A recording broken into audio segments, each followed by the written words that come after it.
Want to see how big elderberry roots can get on a 1-year-old plant? So this is a 1.5 year old cutting.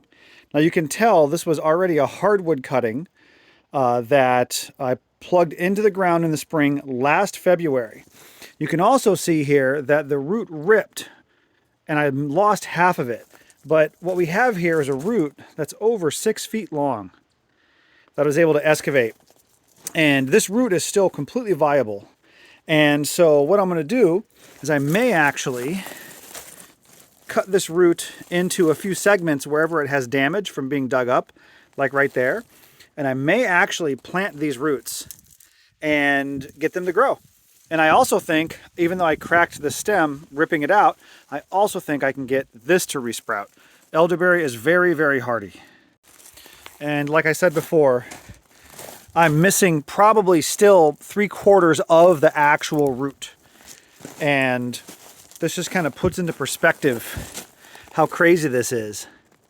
So this one hardwood cutting put out a 6-foot root going this way, probably another root of equal size on the back that I ripped off on accident. And every one of these nodes can also be a propagation point. And so it just kind of, it's the gift that keeps giving.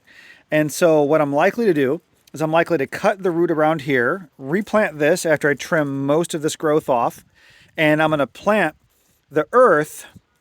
I'm going to put this in the ground so the earth is right just above this kind of collar.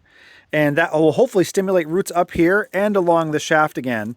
And hopefully there's still enough of the tissue structure intact, even though I cracked this, for these roots to communicate with the cutting.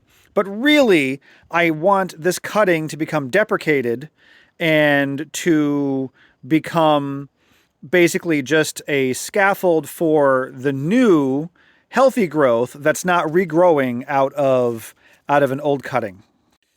So it's probably possible to get another 10 to 30 plants out of this material right here, as long as I don't let it dry out. So I'm gonna get this in some water, I'm gonna get this pruned, and I'm gonna hopefully get it planted in the next day or two.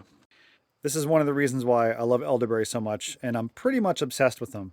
It's a really hardy plant, and as long as it has just a handful of basics taken care of, it's probably gonna grow, it's probably gonna do well. We've had a crazy drought here. We're still in an extreme drought, and this thing never received any care for the last 2 years and not an ounce of fertilizer, not even mulch, and it did this well. So yeah, stay tuned for more elderberry obsession